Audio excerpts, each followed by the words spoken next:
Hello, everyone. Welcome to another session of Marriage Mechanic. Hope that your day was a well spent one. This afternoon, I want to discuss a topic that was asked by one of my subscribers. And the topic for today is what do you do after a fight or an argument with your spouse? That's a good question. But after a big fight, after a big bust up, what do you do? How do you fix it? How do you mend that or those broken pieces? Because sometimes as couples, we could have some real heated arguments. I could speak for myself. Yeah, I'm going to take the mask off. I could speak for myself because sometimes my spouse and I, we have some really heated argument. And sometimes we don't know how to what to do after those heated arguments. But I want to help you today or make an attempt to help you. And I'm going to ask you just before I start, if you happen to view this broadcast or this video, I'm going to ask you to share the link with someone, because there's someone out there that could use this information today. So go ahead and share the link, share it with your friends, share it with your relatives, share it with your church brother, share it with your church sister. Because as I say that each one teach one. So what do you do after an argument or a fight? The first thing that I think we should do after an argument is to make up as soon as possible. Make an attempt to make up as soon as possible. Don't wait for tomorrow. Don't wait for the next week. But as soon as possible, make up. All right? I think there's a saying that said, don't let the sun go down on your wrath. All right? So make up as soon as possible. And number 2 is try to cheer up yourselves. I know that sometimes when we have heated argument, it could be devastated, and then sometimes things has been said in the moment that will cause us to be so angry with each other. But during that process, we have to learn how to cheer up ourselves. Be cheerful, all right, in what we're doing. The number 3 is let us try also to be positive. Stay positive. And the next one is acknowledge your side. Acknowledge your side and also acknowledge their side. Because sometimes we only hold on to our side and we're not looking at the other partner's side. So let's acknowledge the side. What you want to get across and what your partner wants to get across also. And then we also have to work towards result. We have to get a result. There's a saying that we can't continue to do the same thing and get a different result. We have to try to do something different in order to change the situation. And as I was sharing with someone, when we have arguments or we having difficulties in our marriages or in our relationships, there has to be a root cause. It's got to be a root cause for that problem. So we have to find the root cause, find the source of the problem. Just don't cut the top, cut the head off of it, but get to the root of it and take it up from the root. If you can't calm down, the next point is that if you can't calm down, if you can't solve the situation, get some me time. Get away. Take a walk. Go outside. If you're inside the house, go outside. Sit down. Take a breather. Think it over. Think of what was said and what you think needs to happen. Because sometimes if we don't calm down and we don't take the time out to breathe, take a breath, or sometimes get out of the other person's presence, if because you see it's going to get out of hand, just walk away.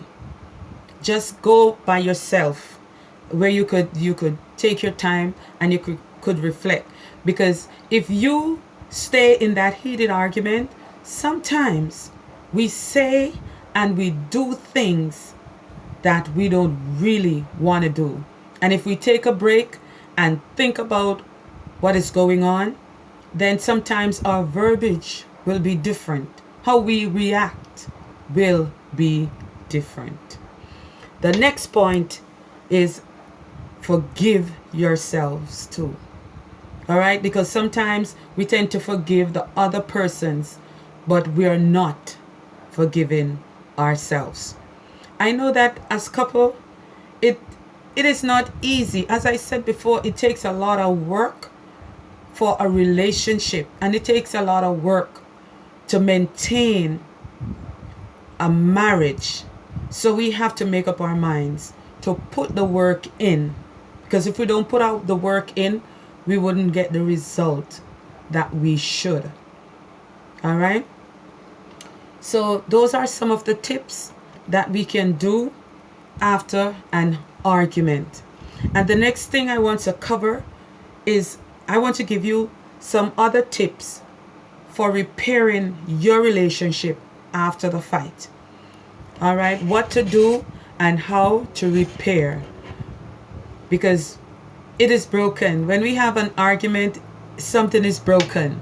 All right, so we have to find ways as to how to repair it. Give each other time and space. Yeah? Give each other time and space in order to repair. After an argument with your partner, it is important to give each other the time and the space that they're gonna need. I'm not saying give them, you need a space for a whole year or a month or two, but give them some time. And you could indicate to each other when you're ready to come back together and when you're ready to communicate with each other. Feel your feelings too. And what I mean by feel your feelings, reflect on the situation. Reflect on what is going on. Don't give a blind eye towards it, but reflect on it. What has just happened? How can we fix the situation? What could I do better to avoid the argument and the fighting and the confusion in my marriage or in my relationship?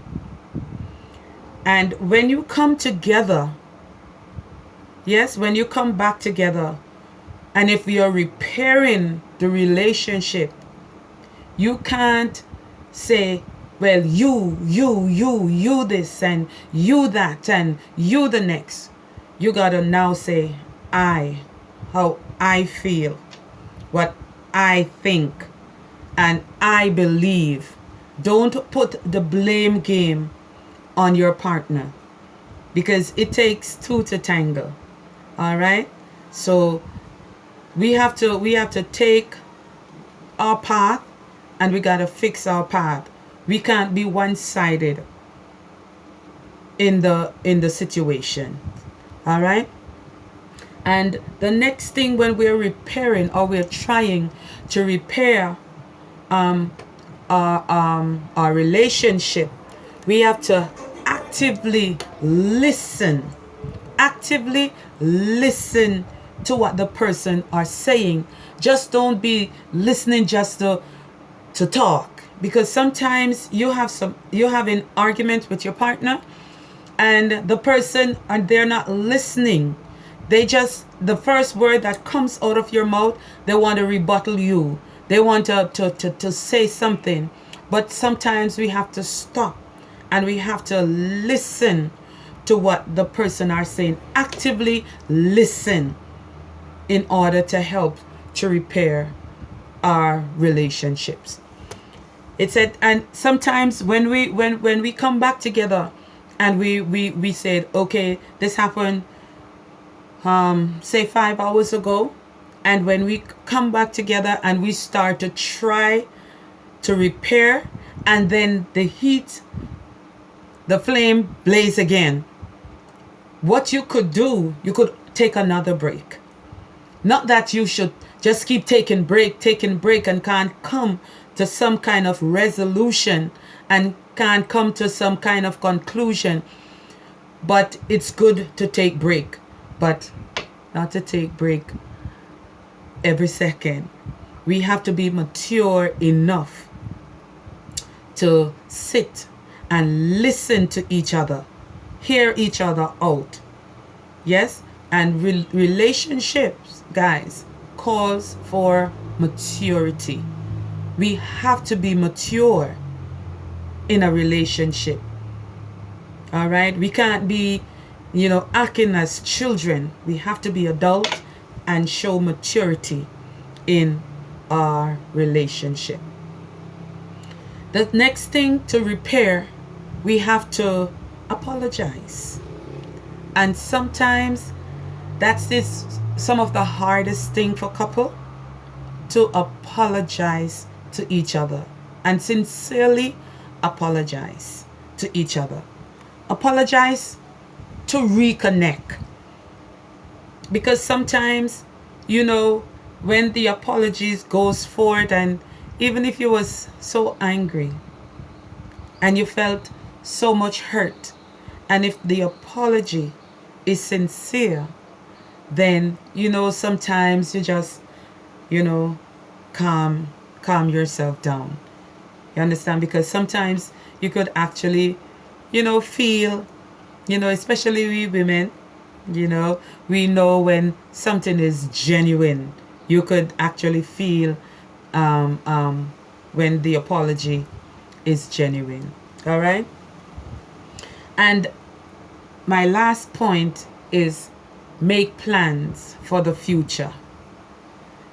When I said make plans for the future, it's in relation, you're making plans, so what happens and that causes you to reach to this point where it bring the confusion, where the problems came in.